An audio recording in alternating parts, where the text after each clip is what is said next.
ఎన్నో రకాల సామ్రాజ్యాలు ఉన్నాయి, ఎందరో చక్రవర్తులు ఉన్నారు. కానీ మనం ఇప్పుడు చూడబోయే సామ్రాజ్యం చాలా విభిన్నమైనది. అక్కడ ఒకే ఒక చట్టం నడుస్తుంది, అదే ప్రేమ.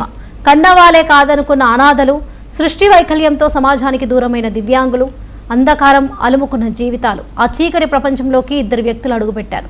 ఒకరు సిద్ధయ్య, మరొకరు జ్యోతి. సాధారణంగా ఇలాంటి సంస్థలు నడిపేవారు టైం అయిపోతే ఇళ్లకు వెళ్ళిపోతారు. కానీ ఈ దంపతులు మాత్రం రూల్స్ బ్రేక్ చేశారు.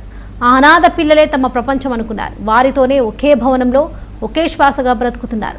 కలెక్టర్ల నుంచి హైకోర్టు చీఫ్ జస్టిస్ల వరకు సెల్యూట్ కొట్టేలా నిజామాబాద్ వేదికగా సాగుతున్న ఈ స్నేహ సొసైటీ చూద్దాం.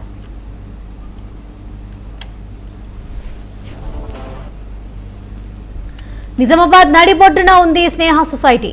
1997లో మొదలైన ఈ సంస్థ ప్రస్థానం సాదాసీదాగా సాగలేదు. సమాజం చూడటానికి కూడా ఇష్టపడని మానసిక వికలాంగులు, అంధులు, అనాథల జీవితాలను మార్చేందుకు సిద్ధయ్య, జ్యోతి దంపతులు అహర్నిశలుగా శ్రమించారు.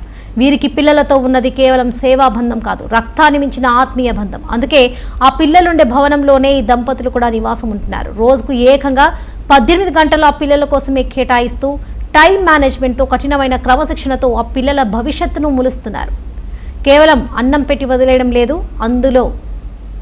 అందుకోసం తామే స్వయంగా బ్రెయిలీ లీఫ్ నేర్చుకొని మరి బోధిస్తున్నారు. మూగా చెవిటి పిల్లల కోసం సైన్ లాంగ్వేజ్ నేర్చుకొని వారిని సమాజంలో తలెత్తుకునేలా తయారు చేస్తున్నారు.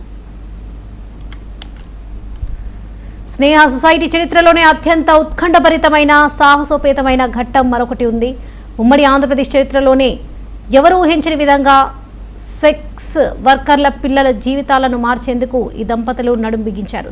సమాజంలో తీవ్ర వివక్షను ఎదుర్కొనే ఆ పిల్లలను బడిబాట పట్టించారు. నాటి కలెక్టర్లను సైతం ఈ క్రతువులో భాగస్వాములను చేసి వారి సహకారంతో పిల్లలను స్కూల్లో చేర్పించారు. ఈ పోరాటం ఊరికే పోలేదు.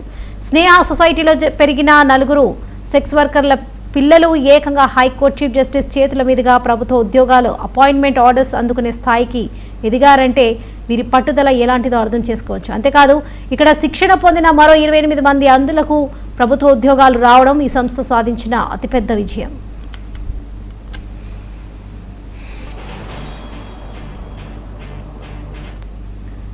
ఈ సుదీర్ఘ పోరాటంలో ప్రశంసలు, అవార్డులు స్నేహ సొసైటీని వెతుక్కుంటూ వచ్చాయి. 1997లోనే జూనియర్ ఛాంబర్ ఆఫ్ ఇండియా నుంచి నేషనల్ అవార్డు అందుకున్న ఈ సంస్థ 2020లో సేవా ధార్మిక నేషనల్ అవార్డును కైవసం చేసుకుంది. వీటితో పాటు ఏకంగా 8 రాష్ట్ర స్థాయి అవార్డులను సొంతం చేసుకుంది. జ్యోతి 2020లో నాటి గవర్నర్ తమిళ్పై చేతుల మీదుగా మహిళ మరియు వికలాంగుల సాధికారతపై స్టేట్ అవార్డు అందుకోగా, సిద్ధయ్య 2024లో సోషల్ సర్వీసెస్లో ప్రతిష్టాత్మక డాక్టరేట్ సాధించారు. ట్రాన్స్జెండర్లతో బోనాలు, అందుకు బ్రెయిలీ డే లాంటి ఏటా 40కి పైగా అవగాహన కార్యక్రమాలను నిర్వహిస్తూ ఈ దంపతులు సమాజంలో చైతన్యాన్ని నింపుతున్నారు. మానవ సేవే మాధవ సేవగా బతుకుతున్న ఈ ఆదర్శ దంపతుల ప్రయాణంలో మనకు చేతనైన సహాయం చేద్దాం. స్నేహ సొసైటీకి బాస్టగా నిలుద్దాం.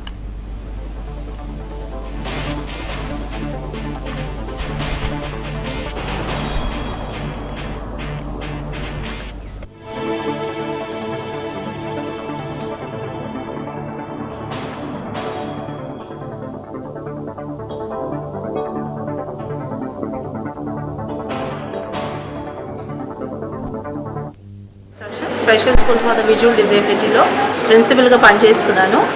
మా స్కూల్లో విద్యార్థులు ఉన్నారు. 95 స్టూడెంట్స్ ఉన్నారు. అందులో 70 స్టూడెంట్స్ హాస్టల్లో ఉన్నారు, 25 ఏమో డే స్కూలర్స్ ఉన్నారు. అలాగే ఈ పిల్లలకు మేము ప్రతిదీ వాళ్ళకి కనపడదు కాబట్టి బ్రెయిలీలోనే నేర్పిస్తాము.